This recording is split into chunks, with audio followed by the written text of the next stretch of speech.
नमस्कार दोस्तों, मैं राज पांडे। आप देख रहे हैं आरसीएन टुडे। आप सभी का आरसीएन टुडे चैनल पर हार्दिक स्वागत है। लगातार इस चैनल के माध्यम से आपको सबसे ऑथेंटिक जानकारी देने का प्रयास किया जाता है। उसी क्रम में आज की सबसे बड़ी खबर के बारे में बात करेंगे। सबसे पहले मैं बात करूंगा एलटी ग्रेड शिक्षक भर्ती को लेकर। जैसा कि मेरे द्वारा आपको बताया गया था कि एलटी ग्रेड शिक्षक भर्ती का मामला 95% चांसेज हैं कि अगस्त माह में सॉल्व हो जाएगा। कुछ लोगों ने कहा कि 20 तारीख को सॉल्व होगा, 21 तारीख को सॉल्व होगा। ऐसा कुछ भी नहीं है। अगस्त माह में इस मामले को निस्तारित कर दिया जाएगा। और आज के समाचार पत्र में आप लोगों ने पढ़ा होगा कि राजकीय माध्यमिक विद्यालयों के लिए शिक्षक भर्ती समकक्ष अहर्ता विवाद के चलते करीब 6 वर्ष से फंसी हुई है। और समकक्ष अहर्ता स्पष्ट न किए जाने से उत्तर प्रदेश लोक सेवा आयोग शिक्षा निदेशालय को अभियाचन लौटा चुका है। समकक्ष अहर्ता का निर्धारण कर शिक्षा निदेशालय शासन को 2 बार पत्रावली भेज चुका है, लेकिन अभी तक यह सुलझा नहीं है। लेकिन आप ऊपर की हेडिंग पढ़ेंगे तो उसमें साफ साफ लिखा हुआ है कि जल्द निस्तारित होगी समकक्ष अहर्ता। अपर शिक्षा निदेशक पहुंचे आयोग। समकक्ष अहर्ता विवाद के चलते आयोग ने लौटाया था पदों का अभियाचन। आपने हेडिंग पढ़ा होगा। तो मैं आपको बताना चाहता हूं, इस मामले को सुलझाया जाएगा अगस्त माह में। आप परेशान मत होइए। जहाँ तक रही भर्ती कब आएगी तो मामला सुलझेगा, उसके 20 से 25 दिन, 1 महीने बाद आपको भर्ती देखने को मिलेगी। मेरी करंट की जानकारी के अनुसार जो कुछ लोग कह रहे थे कि भर्ती इस वर्ष नहीं आएगी, कब आएगी, तो इसके संबंध में जानकारी आज ही कलेक्ट करूंगा, आपको बताऊंगा। लेकिन यह भी स्पष्ट करने का प्रयास करूंगा कि समकक्ष अहर्ता विवाद किस महीने सुलझेगा। लेकिन मेरी जानकारी के अनुसार, करंट की जानकारी के अनुसार 95% चांसेज है कि अगस्त माह में जो है समकक्ष अहर्ता विवाद सुलझ जाएगा। जैसा कि आपने पिछले वीडियो में सुना होगा, बातों को ध्यान से सुने होंगे तो आपको जानकारी होगी। मेरे द्वारा सबसे पहले बताया गया था। अगर आपको विश्वास नहीं तो एलटी ग्रेड शिक्षक भर्ती का वीडियो देख लीजिए, आपको उसमें जानकारी मिल जाएगी। एक बड़ी अपडेट मैं आपको और देना चाहता हूँ नीट को लेकर। केंद्रीय जांच ब्यूरो ने नीट पेपर लीक मामले में शनिवार को पटना से गिरफ्तार सेंटर शशिकांत पासवान और 2 साल भर दीपेंद्र शर्मा एवं कुमार मंगलम बिश्नोई को 10 दिनों के रिमांड पर ले लिया है। आपको मालूम होना चाहिए कि 700 से ज़्यादा अंक किस ज़िले में लोगों को मिले हैं, किस सेंटर मिले हैं। तो लखनऊ में 35, कोलकाता में 27, लातूर में 25, नागपुर में 20, फरीदाबाद में 193, नांदेड़ में 18, इंदौर में 17 और कटक में 16, कानपुर में 16, कोल्हापुर में 14, नोएडा में 14, आगरा में 13 और अलीगढ़ में 13। केंद्र और शहरवार अंकों का गणित अगर हम समझने का प्रयास करें तो 650 से 699 4044,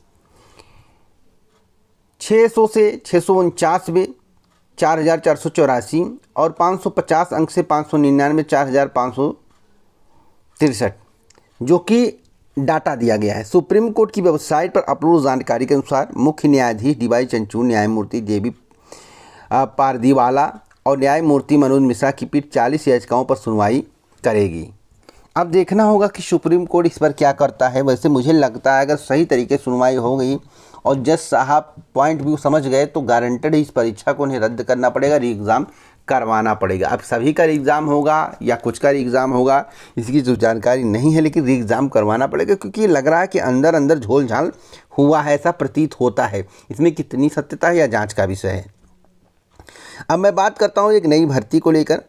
प्रयोगशाला सहायक के 400 पदों पर भर्ती होगी। यूपीएससी ने निदेशालय से मांगा ऑनलाइन अध्याचन। अध्याचन पहुंचने के बाद पेट 2024 से इसका विज्ञापन आएगा, मुझे ऐसा प्रतीत होता है। अगर पेट 2023 से आ गया तो बड़ी खुशी की बात है। उम्मीद है कि पेट 2024 से आएगा। उत्तर प्रदेश महाविद्यालयों में जल्द ही प्रयोगशाला सहायक लैब असिस्टेंट के 400 पदों पर भर्ती शुरू होगी। उत्तर प्रदेश अधीनस्थ सेवा चयन आयोग ने उच्च शिक्षा निदेशालय से इन पदों पर भर्ती के लिए ऑनलाइन अध्याचन मांग। निदेशालय इसी हफ्ते अध्याचन भेज देगा। हाँ, अगर चाहेगा आयोग और कुछ भी निर्देश शासन की तरफ से मिलेगा तो यह भर्ती आपको नवंबर या दिसंबर माह में भी देखने को मिल सकती है, मेरी करंट की जानकारी के अनुसार। बाकी कोई अपडेट आगे मिलेगा तो इस चैनल के माध्यम से दिया जाएगा। आप रेगुलर वीडियो को देखा करें, समझने का प्रयास करें कि मेरे द्वारा क्या आपको बताया जा रहा है। अब अगली अपडेट के बारे में बात कर लेते हैं पुरानी पेंशन को लेकर। देखिए, पुरानी पेंशन बहुत बड़ा मुद्दा है। पुरानी पेंशन को लेकर हाहाकार मचा हुआ है और कर्मचारी कहते हैं कि पुरानी पेंशन जो है बुढ़ापे की लाठी है, सभी कर्मियों को मिलनी चाहिए पुरानी पेंशन, एमएलसी चौधरी ने बोला। अब सवाल है क्या पुरानी पेंशन वर्तमान सरकार देना चाहती है? तो मैं आपको बता दूं, वर्तमान सरकार तो पुरानी पेंशन नहीं देना चाहती है। जो एनपीएस उसमें बदलाव कर देगी, लेकिन पुरानी पेंशन आपको दे, ओल्ड पेंशन स्कीम स्टार्ट करे, ओपीएस स्कीम स्टार्ट करे, ऐसा संभव नहीं है। उत्तर प्रदेश माध्यमिक शिक्षा के माध्यम से आगाह किया गया है, अवगत कराया गया है और निवेदन भी किया गया है। उत्तर प्रदेश माध्यमिक शिक्षक संघ एकजुट की ओर से रविवार को केपी इंटर कॉलेज में पेंशन आंदोलन में महत्वपूर्ण योगदान देने वाले पदाधिकारियों को सम्मानित किया गया। एमएलसी सुरेंद्र चौधरी ने कहा कि पुरानी पेंशन सबको मिलना चाहिए। पेंशन की लड़ाई में हम हमेशा सभी का सहयोग करते रहेंगे। तो क्या पुरानी पेंशन वर्तमान सरकार देगी? मुझे तो नहीं लगता है कि वर्तमान सरकार पुरानी पेंशन देगी। एक बड़ी अपडेट के संबंध में आपको और जानकारी देना चाहता हूं। कनिष्ठ सहायक की भर्ती होगी उत्तर प्रदेश अधीनस्थ सेवा चयन आयोग के माध्यम से। कनिष्ठ सहायक के 69 पदों पर भर्ती के लिए उत्तर प्रदेश अधीनस्थ सेवा चयन आयोग को अधियाचन भेजा जा चुका है। इनमें 17 पद उच्च शिक्षा निदेशालय के हैं और 52 पद राजकीय महाविद्यालयों में हैं। इसके अलावा निदेशालय में स्टोनों के 6 पदों पर भर्ती के लिए अधीनस्थ सेवा चयन आयोग को रिक्त पदों का अधियाचन भेजा गया है। तो इस पर भी भर्ती होगी। जो कनिष्ठ सहायक की बात हो रही थी, मुझे लग रहा है कि इसका विज्ञापन आपको जल्द देखने को मिलेगा। अक्टूबर नवंबर तक देखने को मिल सकता है अधिकतम, मैं आपको बता रहा हूँ। इससे ज़्यादा समय नहीं लगेगा, जो कि पेट 2023 से आने के चांसेस दिख रहे हैं। तो आप अगर पेट 2023 दिए हैं तो आपके पास अवसर आने वाले हैं। हाँ, बड़े अवसर नहीं आने वाले, छोटे अवसर, बड़े अवसर भी आ सकते हैं। लेखपाल की वैकेंसी आने वाली है। अगर हम बात करें लेखपाल की, तो हमने कहा था कि अक्टूबर माह तक ये 3 वैकेंसी निकालने के प्लान में है। अक्टूबर माह तक 3 वैकेंसी, जैसे लेखपाल का हुआ, कनिष्ठ सहायक का हुआ, एक और वैकेंसी आपको देखने को मिल सकती है। तो आपको लेखपाल की तैयारी करनी चाहिए। 47 या 4800 से ज़्यादा पद हो सकते हैं मेरी करंट की जानकारी के अनुसार। योग्यता वही रहेगी जो पहले था। कट ऑफ पेट का कम जा सकता है, परंतु फाइनल जो कट ऑफ होगा हाई जाएगा। मैं कई बार इसके संबंध में आप सभी को अवगत करा चुका हूं। अगर आप मेरी बात पर विश्वास नहीं करें कि नहीं पेट का कट ऑफ कम जाएगा और फाइनल कट ऑफ हाई जाएगा, तो अंदाज लीजिएगा मेरी बात कभी गलत हो ही नहीं सकती। होगी तो उसका रीज़न भी बताऊंगा, लेकिन होने के चांसेस 0.001% होते हैं, बहुत कम होता है।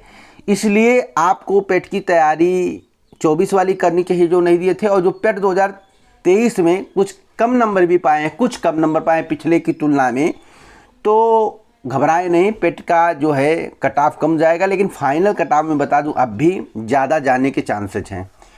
फाइनल कट ऑफ लेखपाल का ज़्यादा जाएगा। मैं फिर बता दे रहा हूं, इतना ज़्यादा जाएगा कि आप कल्पना सपने में नहीं किए होंगे। मैं फिर आज भविष्यवाणी कर रहा हूँ, मेरी बातें गलत निकले तो चैनल को अनसब्सक्राइब करके चले जाना। मैं दावे के साथ हर जानकारी देता हूँ। तो इसी प्रकार की ऑथेंटिक जानकारी के लिए चैनल को सब्सक्राइब करें, बेल आइकन दबाएं, ऑल पर सिलेक्ट करें।